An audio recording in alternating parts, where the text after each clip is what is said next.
Howdy. Howdy. Okay, what's your name?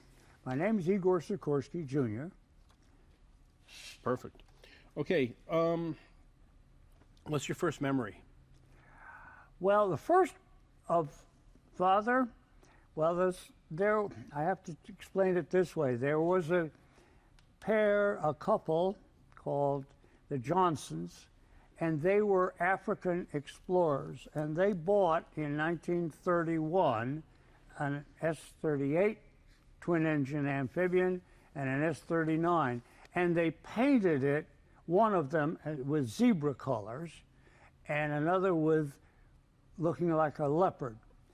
I had to be 2.5 years old because I know when they picked up the planes, and my very earliest memory is it being in a very big place, which a hangar would look big to a 2.5-year-old, and the hangar's big, and seeing the plane, which of course I didn't know was an airplane, but I could see the zebra markings, and my father talking to two people. Now I can't say I recognized them and really barely remember father just being there talking to them, but the image of the amphibian with its zebra markings stuck with me, and I would say that's my oldest memory associated with aviation and father. Nice. So let's think about, you're gonna tell me what you think. What do you think about the war and the revolution that he lived through, and how that influenced his search for deeper meaning? Well, I think it shook up, obviously, someone who was born in the 19th century. He was born in 1889 and raised in a comfortable middle-class, upper middle-class family with associations with the power elite. He had a comfortable feeling that the world was organized and operated in a sane way and rules. And the revolution just turned all that upside down. Father lived through an era where he saw people who were his associates shot simply because they were engineers or an officer, because the concept of the early revolution was that if you're an engineer or an officer, you had to belong to the upper class. So you were in danger or were killed. So that everything that was stable, everything that was organized, everything that meant anything to him as an young intellectual was destroyed. And I think that it also meant he had to reconstruct in his own mind the purpose and meaning of life, partly because everything had been shattered in the country that he loved and the society that he honored and loved. Very good. Were his parents spiritual? Did they grow up in the church? Everyone in the Russian upper class, you might say, if that's the correct term, certainly raised him as a Russian Orthodox. And that's a church that is in theology very similar to Western Catholicism, though there's a deep hostility between the two churches, but that's a kind of power struggle that went back way before, well, for 5-10 centuries. However, he was raised with faith, but right from the beginning, I think he had the freedom to think for himself, so that he had a loyalty to the Russian Orthodox Church, but that was an association with a loyalty to Russia and to the culture that he remembers as a child. But as far as theology, he was more of a free thinker. Nice picture. How did Igor make it out of Russia during the revolution?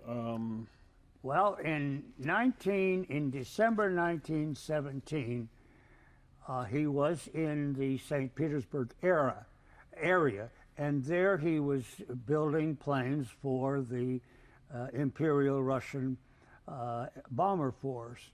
And but the revolution had started, and the Bolsheviks were taken over, and he was told that he was on the list to be shot the next day.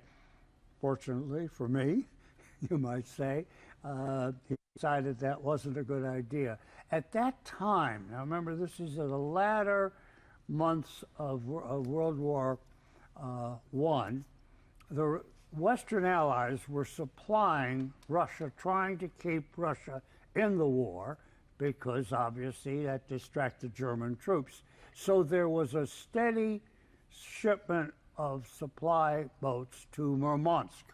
Murmansk is a Russian port north of St. Petersburg. And so Father was able to leave the area because the communists were not in solid control, so there wasn't a border to cross. He was able to go to Murmansk and get on a boat that had left its supplies for the Russian imperial forces and went back to England.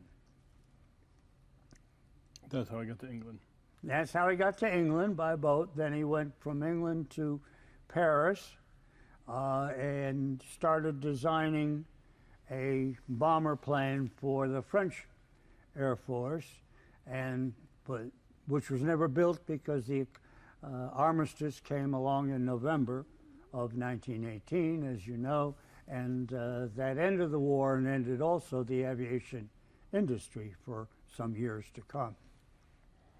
Then how did he get to the United States? Then he got, after in 1918, in the spring of 1919, it was obvious that there was no aviation available in France, and he decided to come to America and got a boat. In those days, you traveled by boat. No one in this generation knows what that's like, but they traveled by boat, came to America, and went through Ellis Island and took up a residence in Brooklyn and began teaching and taught math to Russian history and astronomy, or anything to keep his spirits up and make a few dollars. It was not an easy time for a refugee, but he made best he could. There was a Russian community in that area. So I'm going to jump around in time a little bit, but so you say you were privileged to be at several meetings between your dad and Lindbergh. What do you remember about that? Explain the situation to me, like I'm completely unfamiliar with it. Well, I have to first start then say what was the relationship of Dad with Charles Lindbergh. Charles Lindbergh was a consultant to Pan American at the very, very early time when Pan American bought a number of S-38, that's the twin-engine amphibian, and they bought them, and Dad then also pioneered and spent, I think it was several months, flying with Lindbergh through the Caribbean, finding places where they could have a air and sea port. And so they spent a great deal of time together, simply talking, sharing both philosophy, both history, and obviously very much aviation. There's a famous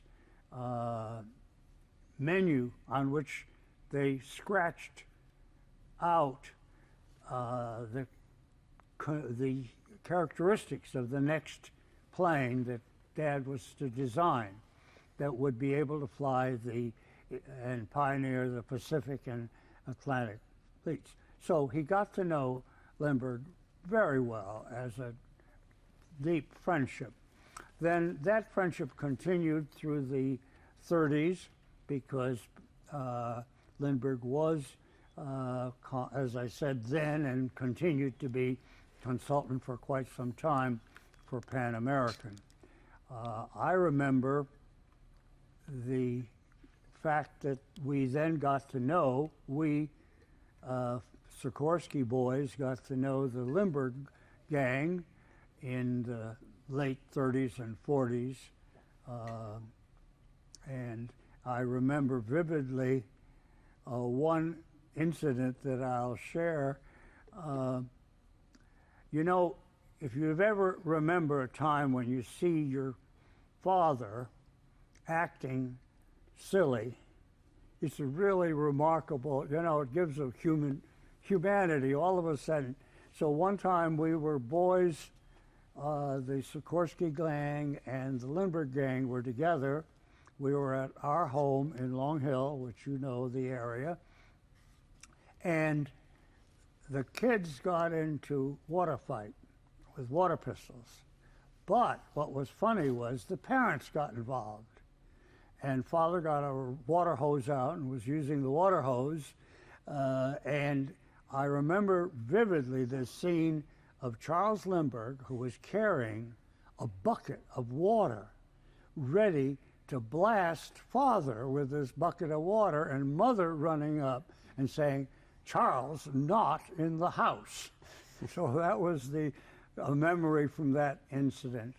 In more serious tones, I remember being with Father and Lindbergh when Lindbergh had just come back from right after the war. He had a tour of Europe and Germany and learned about the V2, those were those rockets. And I remember his telling Father vividly that there will be no defense.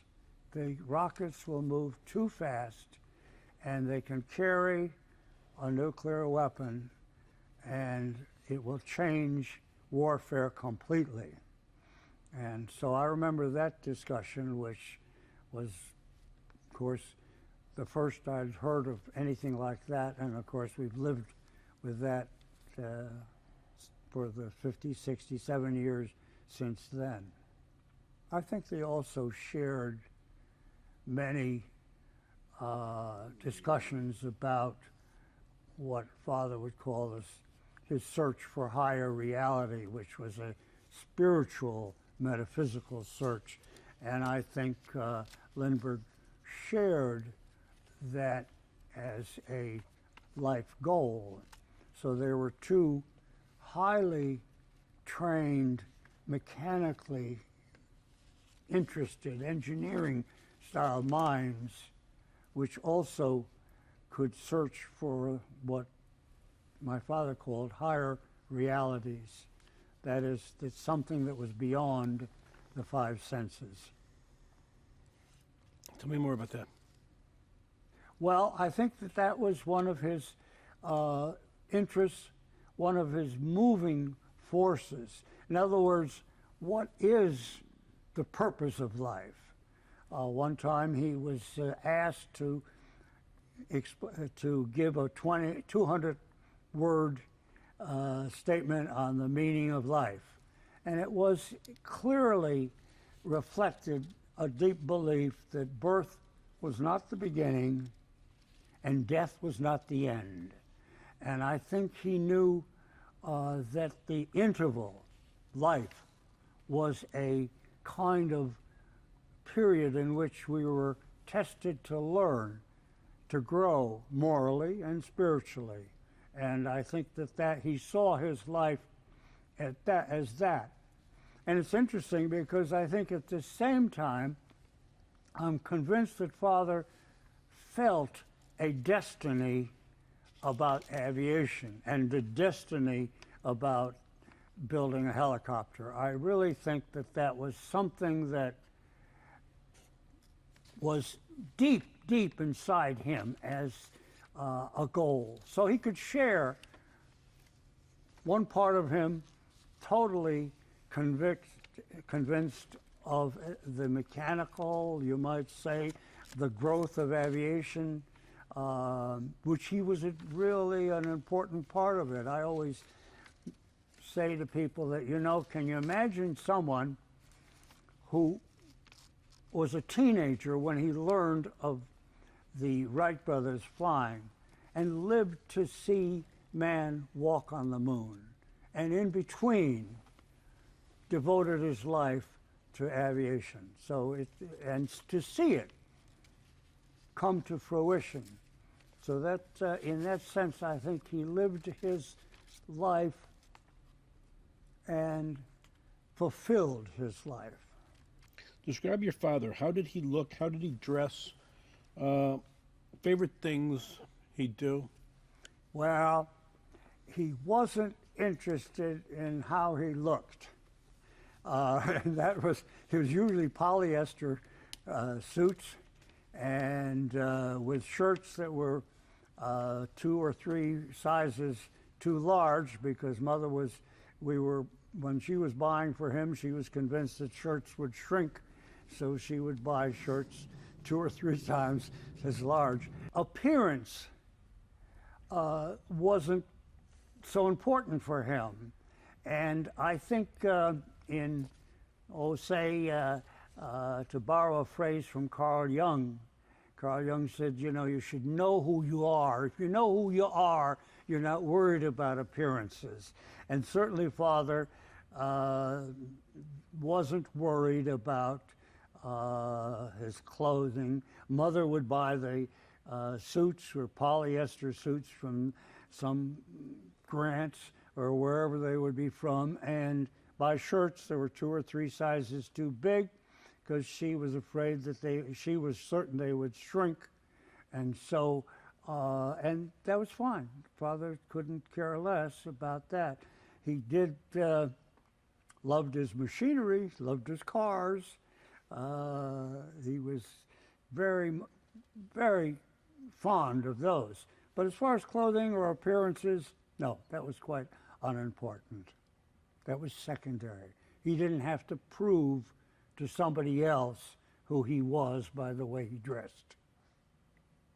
He loved his fedora hats.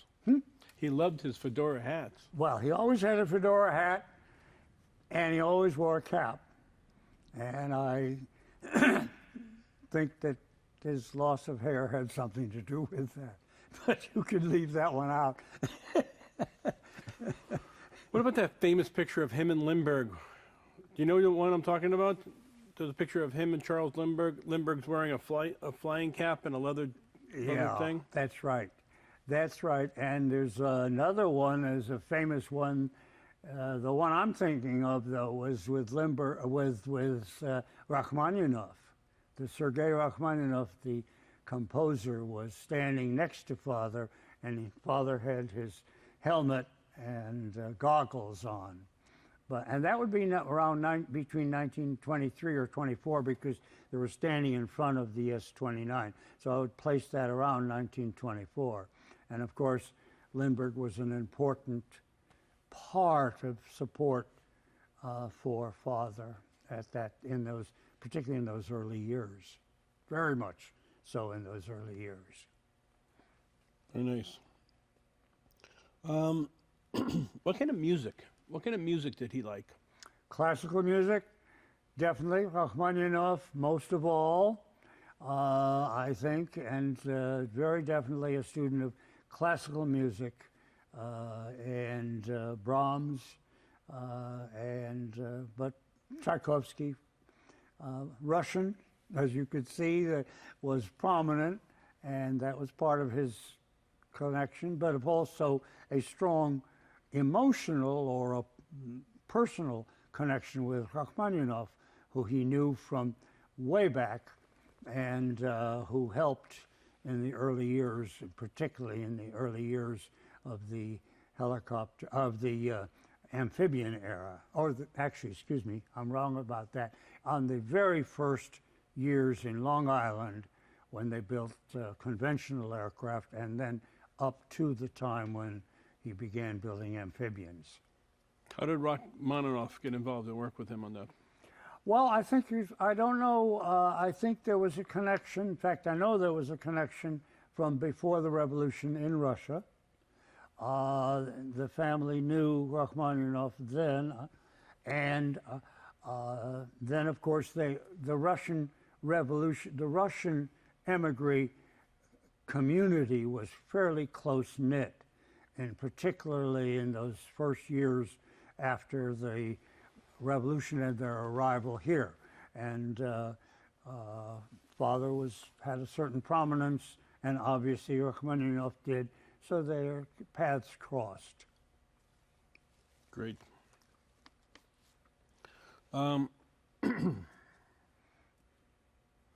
Let's describe him like a recipe list.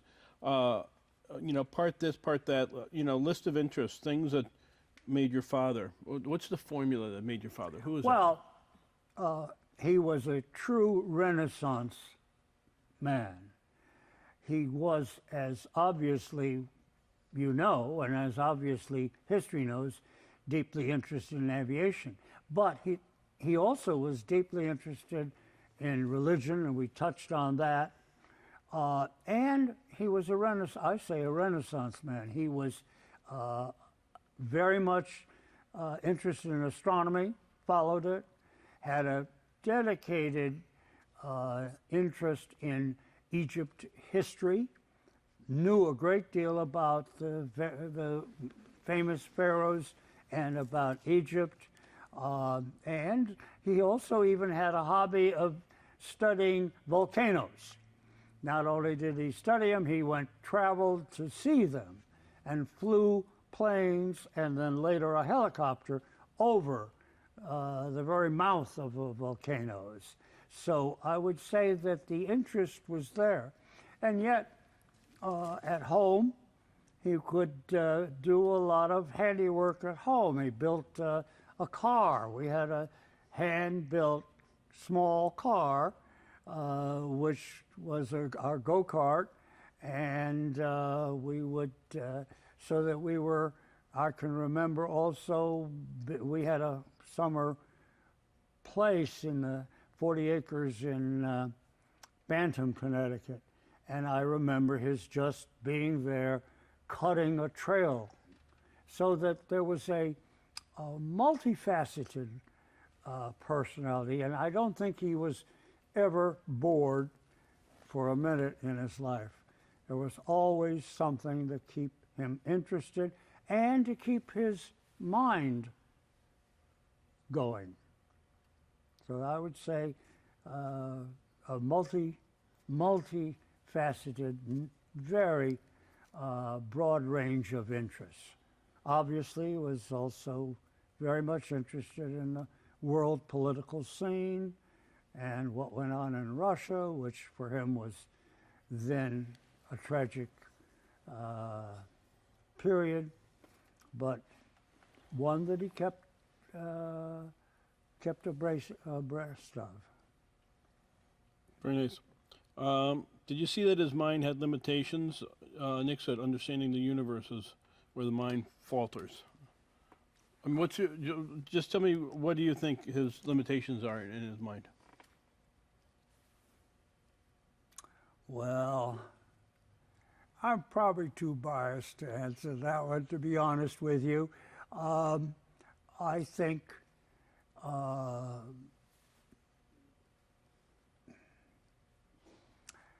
no, I will pass on that question. And partially because I can't pick out and say limitations. I really would think, you know, I was the rebel of the family, so I think probably if you'd asked me that when I was in my 20s, when I was sure I knew more than, just like your father, and I would probably be sure that we knew more than our fathers in that era. You remember, I know your father, and we were both the rebels in many ways. So I'm sure that at that point I found lots of places where I might have thought, gee, he was a little conservative on this or that. But looking back on it, really, I'm not trying to, I am dodging the question, but directly saying it's hard because he was so gentle and kind in broadcasting, in trying to mold us in a direction. He wasn't a father that molded his sons, and that's why we all went and had 4 sons who went in different directions professionally. And that was because, I should say this too, remember, he was, I think, still a teenager when or a 20-year-old when he went to his parents, and remember his mother had been a doctor, so she was a professional woman, and to be a doctor in the late 1900s, 1800s I mean, in Russia, for a woman to be a doctor, you had to have a lot of gumption, and his father was a doctor and very well known, so for him to quit university to go ahead and build airplanes, and for them to trust him and give him a pile of gold coins and say, go to Paris, and you know, if you gave me a pile of gold coins and sent me to Paris when I was 20 years old, it would be a different story. But it was they trusted him enough. So in turn, he never was heavy-handed in any way. I never felt that this was following in a set pattern was his desire. He wanted his sons to be independent and follow their own path. Why we call him Renaissance man? Because of his wide scope of interests, wide scope of intellectual interests. I already said because he's very interested in astronomy. We had a 5-inch telescope in the backyard. He would show us moons. He could show us sunspots. He could tell us as kids. He tried to get us interested in that. So he also was very interested in Egypt, had traveled there, had paintings and pictures from that trip. And of course, in addition, this is all in addition to a full life as an aviation engineer, and a very, very deep interest in theology, in what he would have called, he wouldn't call it theology, he would have called it the search for higher reality.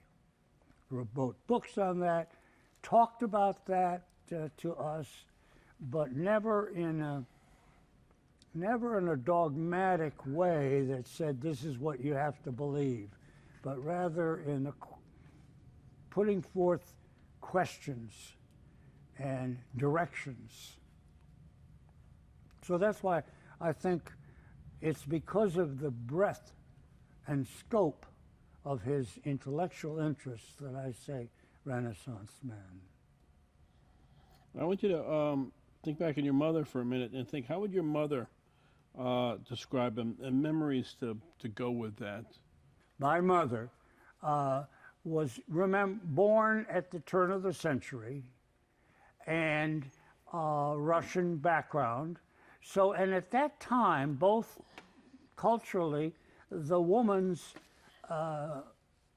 what a woman could, a strong, intelligent woman was really not, it was tough at that time, and I think it was tough in America, and certainly you had also the overlay of a Russian cultural background, which meant that the woman ran the home, and the woman took care of the man and saw that he had the food and clothing. It was her responsibility to do all of that, and her responsibility to raise the children and manage the household.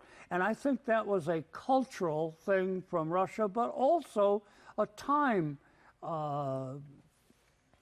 thing. Someone born around 1902 would simply not have had as a woman. So I think there may be sometimes we felt there were some frustrations because I think she was a highly intelligent person, but because of the culture and the times, blocked from really being able to express that by way of education. No, that just wasn't available to a woman in that era.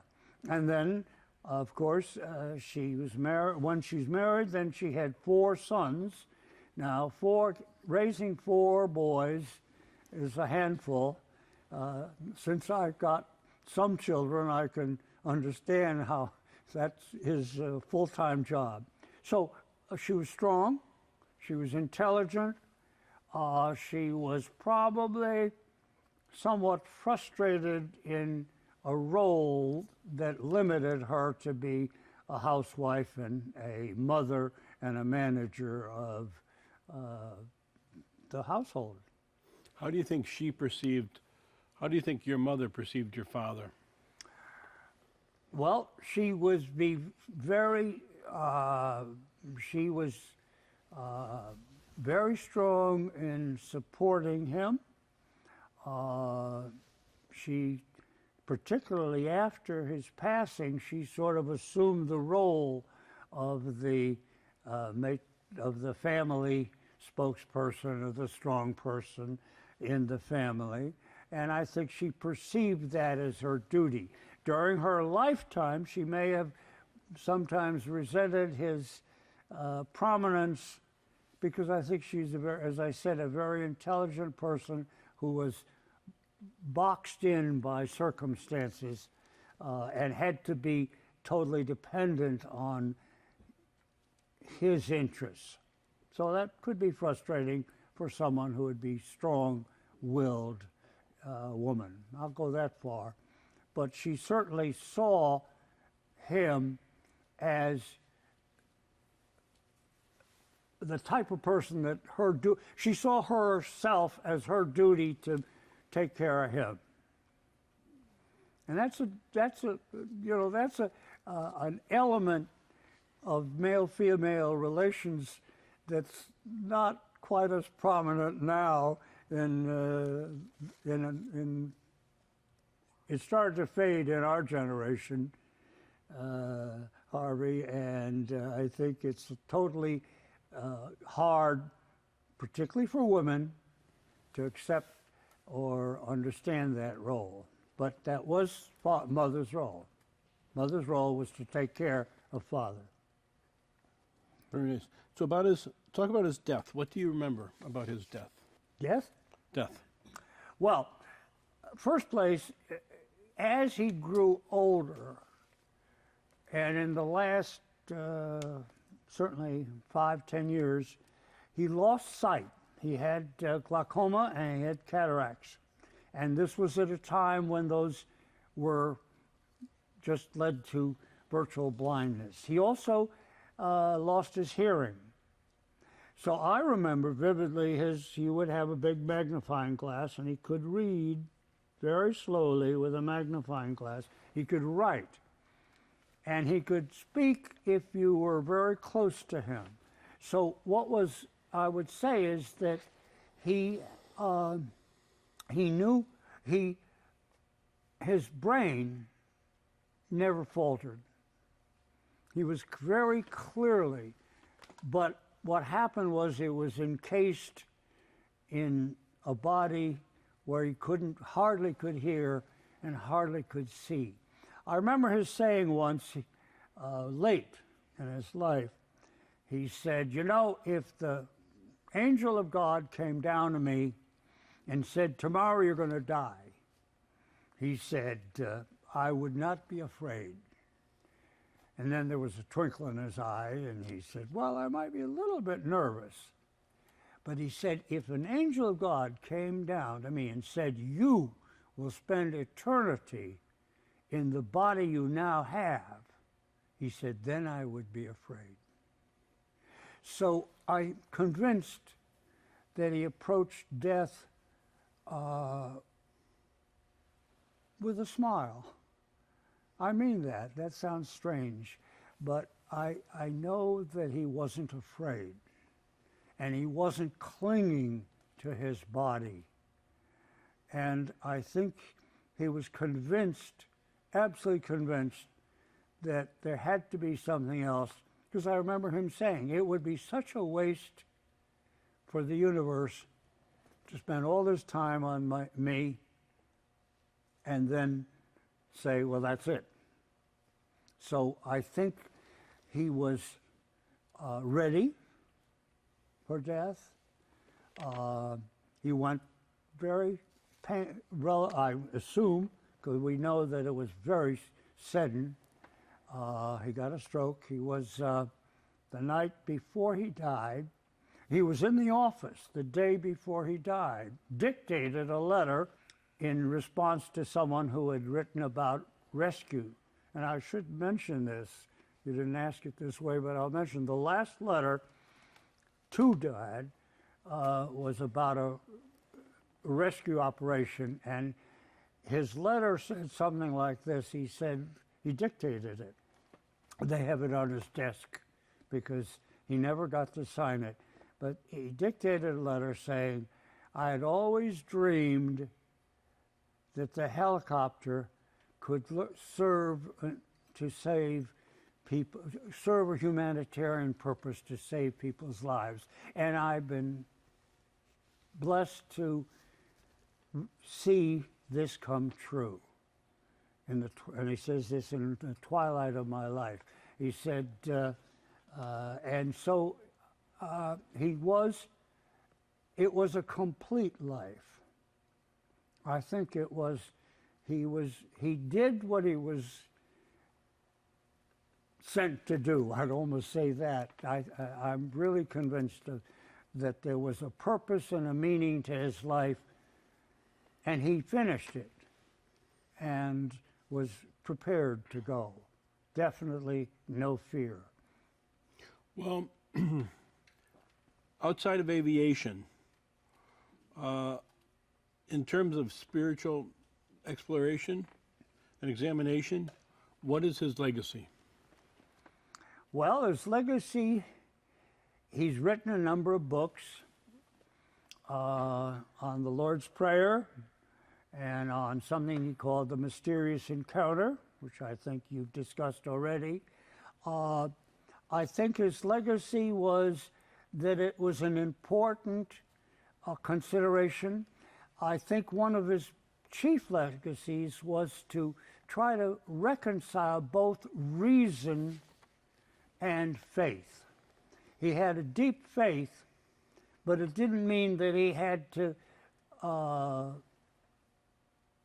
abandon logic and reason and history and the like. So remember, he was in a community where there were many people that still believed the world was created 6,000 or 7,000 years ago, and I think there was debate on that. And so he said clearly, any faith in religion which is inconsistent with physical facts has got to fail.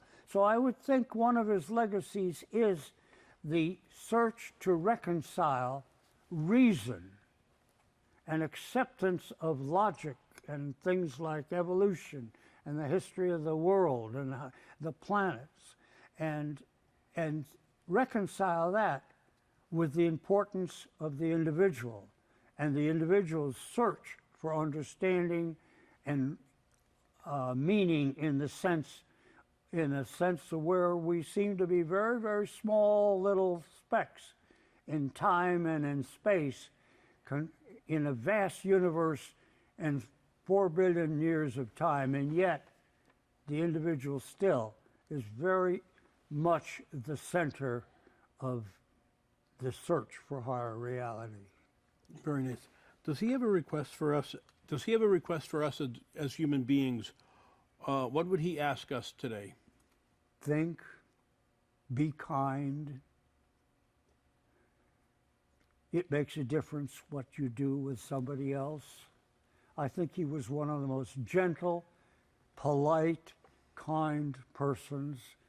Most everybody who knows him, we were at a gathering of many retirees, people who'd been there a long time, and the general comment was how kind he was in his interactions with people.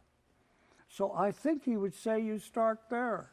You start with how you treat somebody else. But at the same time, your individual search is the most important thing in your life. And your search for meaning. It doesn't mean you've got to swallow somebody else's. I think you've got to find your own way. I think he was very much an individualist, but deeply, deeply religious. And he didn't find that inconsistent. It was an individual search for a relationship with God or something beyond us, even though he was well aware of the vastness of the physical universe and the speck of time that one life has in the span of 4 billion years. Still, it was that one life that mattered. Did he ever quote the Bible? Yes, he had not only one Bible, he had dozens of them. Well, not dozens, but well over number, and many of them marked. He knew his Bible. He knew it quite well, and we have Bibles with underlining, and he read the Bible and he thought of the Bible and of Jesus's messages as the supreme, most important message for humanity. And so that was his faith was centered on a respect and for Jesus as the guide. How that message of Jesus was interpreted was more individual rather than organizational. What else have we? What else do we need to touch base on that we haven't touched base on so far? Well, I think you've touched everything. I tried to. He was a remarkable, remarkable human being, and I must say, as a young kid, I probably, you don't. I've heard someone say if you're close to the Rocky Mountains, you don't really get the grandeur of the Rocky Mountains. And I think that's the way I would say about myself, that his stature, it's amazing how wise he's got as I've grown older. So I must say that, And I must say, by the way, that he always felt close to your father and your grandfather, and that meant a lot. He accepted your father and our friendship very much so. He knew and he knew your grandfather also. So that was a family connection, and that was the kind of person he was, that he connected with people. So he would be very pleased that you're here asking questions about him. Just doing our job. I met Harvey Sr., actually Harvey the Fourth, I guess I should say, right? And I met him in 1946 when I went to Choate. It was a prep school in Wallingford, and he had already been there, so he was sort of my mentor at Choate for some time. And we were good friends, and through us, I think the parents, my parents and your grandparents, met on numerous occasions. And I know that your grandfather was, of course, had industrial and a mechanical and engineering kind of background. So this was very much, they were clearly friends. But I was the closest friend with Harvey, and my brother Nikolai was very close to Willie. And as family, we grew up as kids from the time we first met. And then there was an era when your father got involved with midget auto racing, and we were part of a crew that went along to race after race, and that's a whole story in itself that you probably don't want to put on TV. But anyway, then after that, there was a long period of years when we were very active as young Republicans and young political activists. And of course, in the interim, your father served as a Marine in Korea, and I was in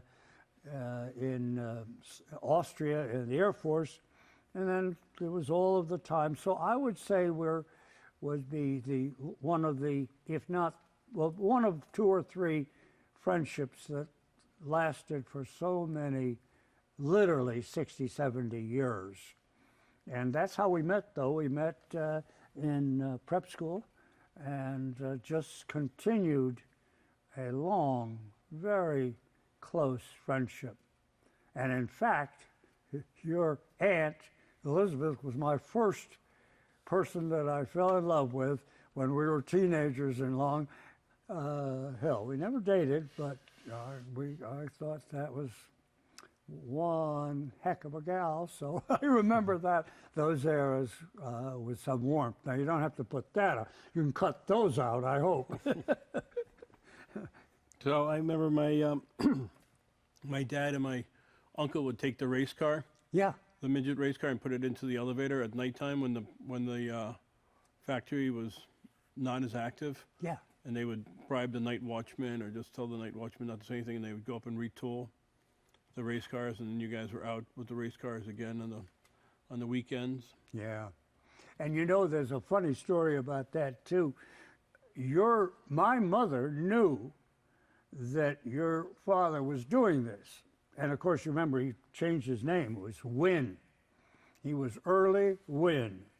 It was Ralph and Willie.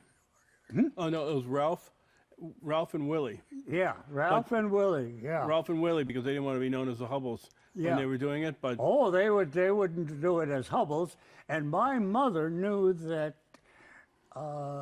they were doing this. So it was a challenge to her because she didn't know whether she should be loyal to being quiet or whether she owed a mother-to-mother loyalty, you know? And I was always afraid that she'd call your mother and spill the beans, but she never did.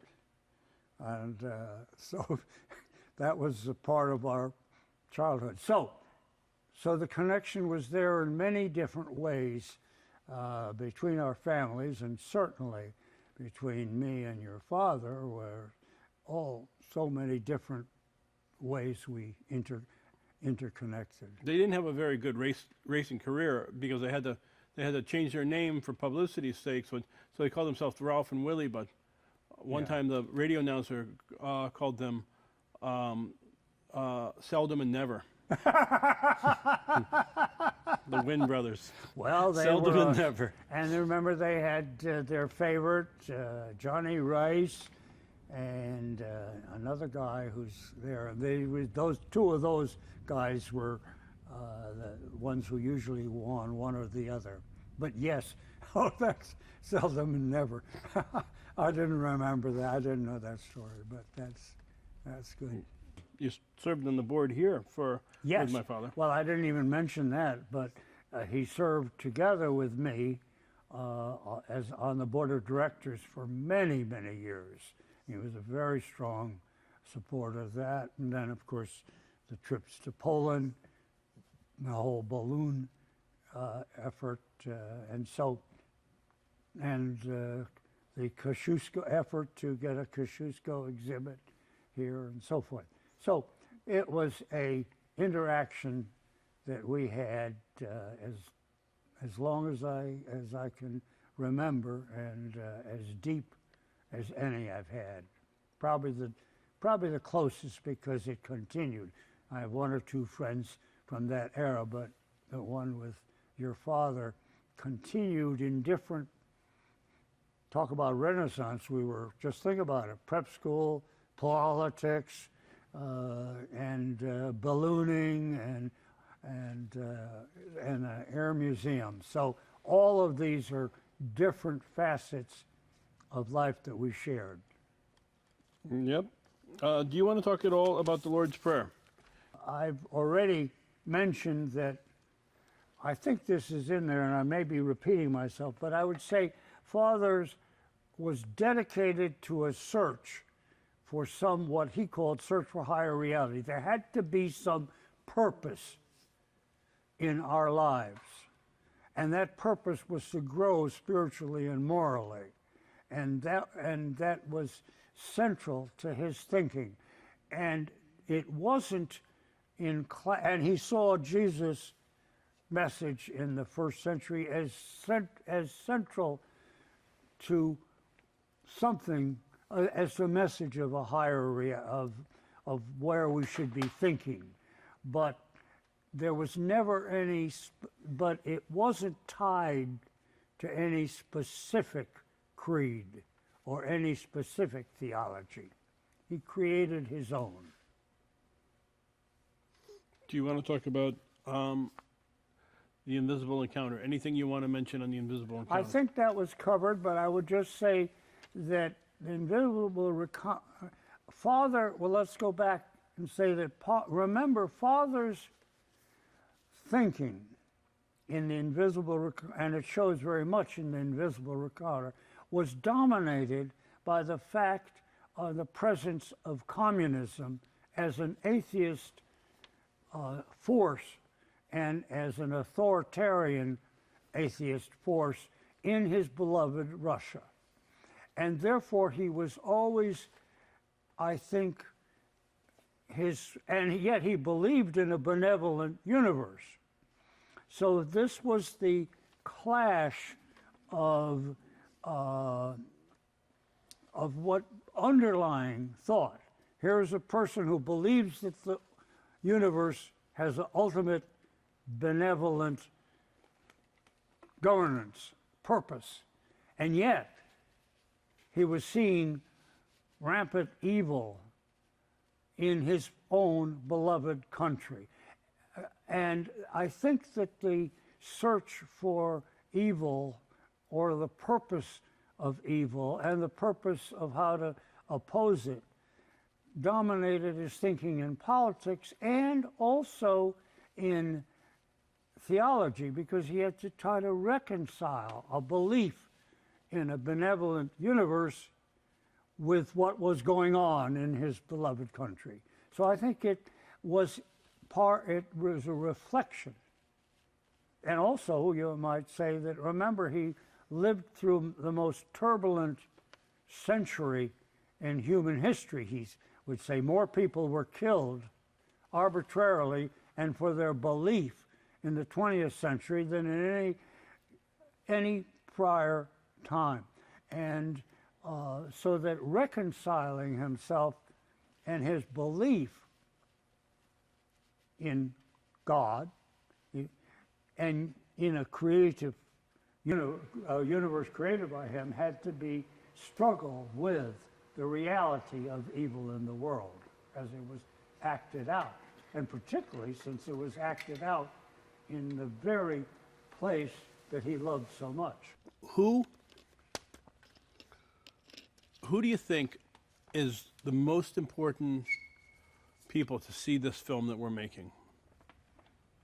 Well, I think it's important that you make some effort to get it to Russia.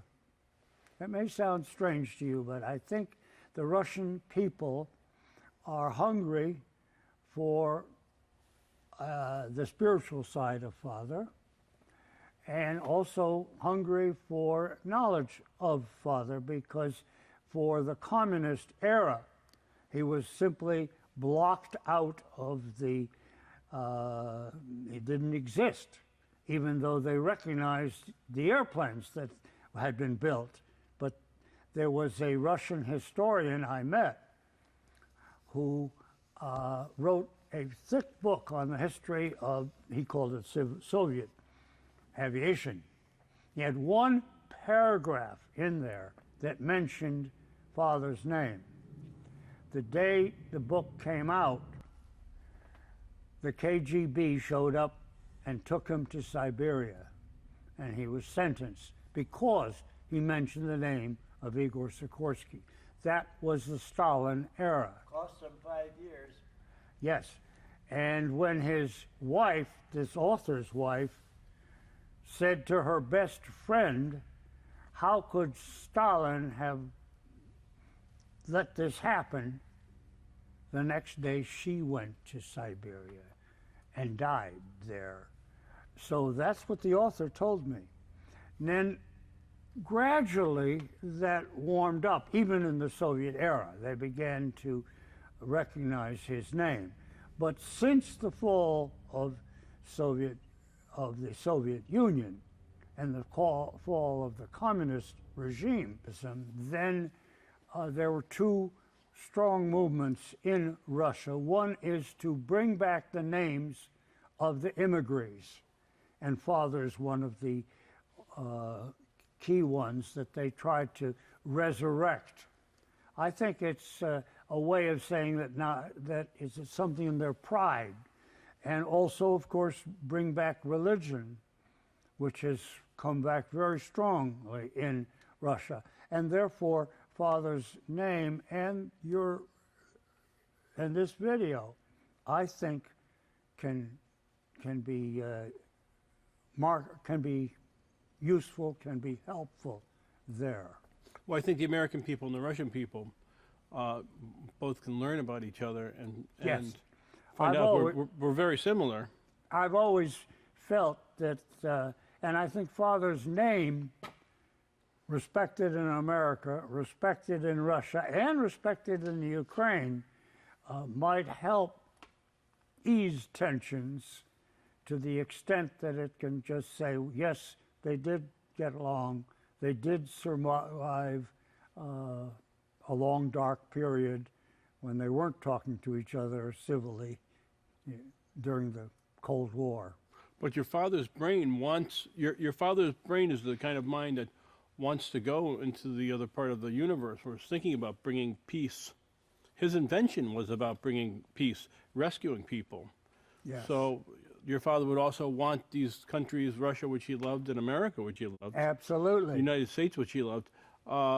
He would, and Ukraine, which is, He's always felt, and I have many writings where they would write to proclamations to the Russian people saying, you're not the enemy and we're not the enemy.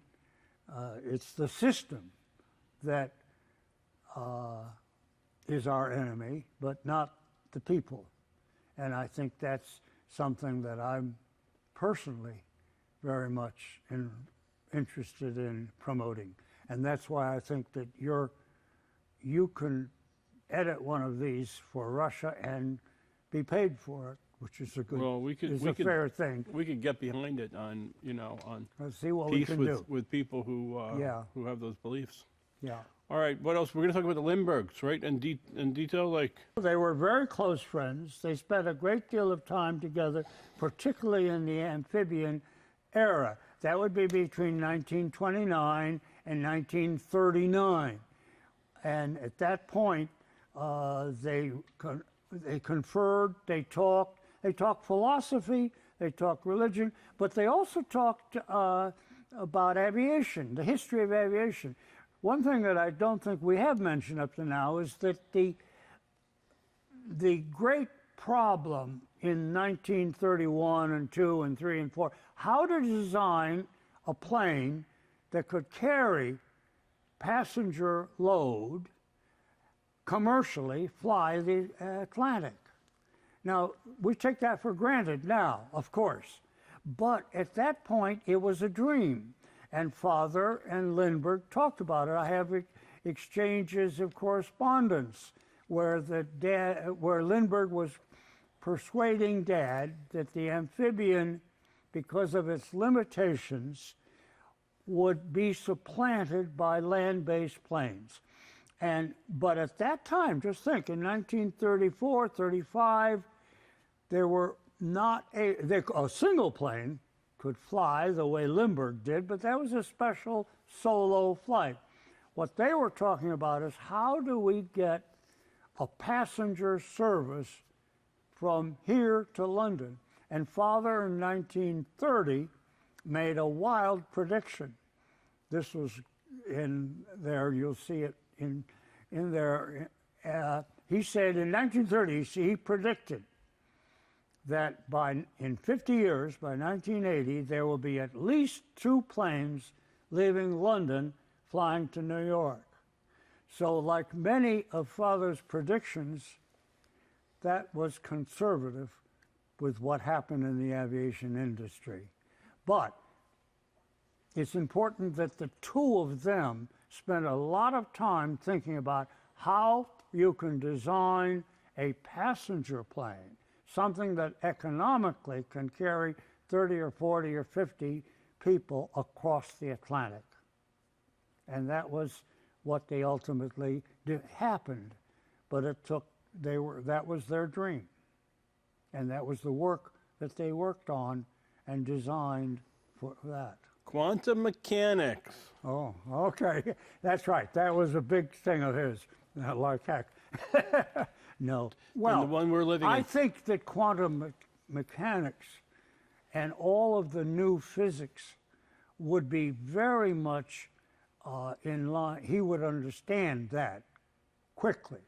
Understand the unreal. Now we're told that really what we think of as reality is really just all sorts of atoms and molecules wandering around in open space.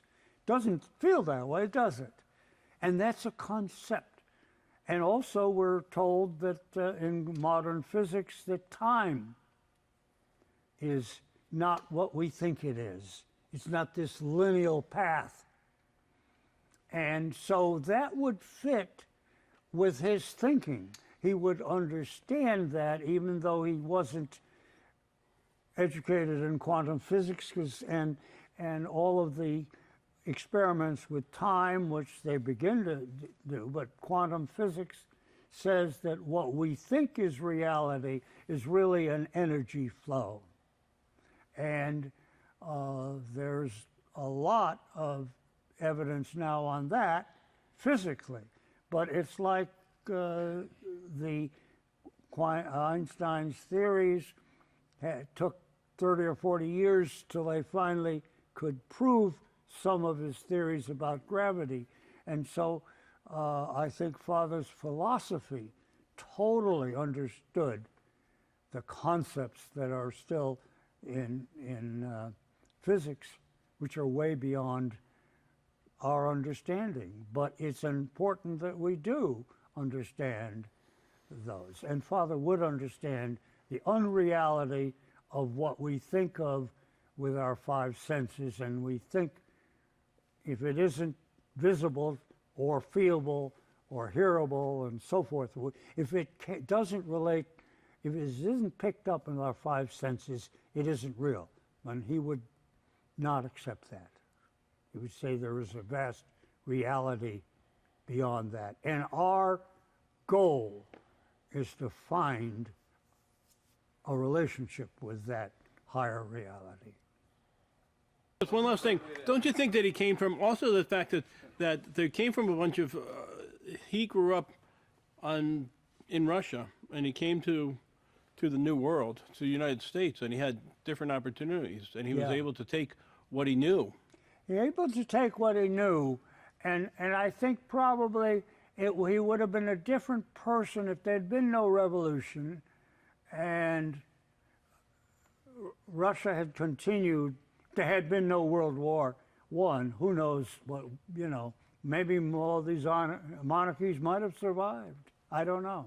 But enough of that. He was what he was, and that's a pretty big was. All right. And we're grateful to you for preserving some of that, Harvey, really. I think your father would like that too. Just doing our job, Igor. I tell you, really, that you stand in big shoes and you sure fill them, Well, we as appreciate far as it. I'm concerned.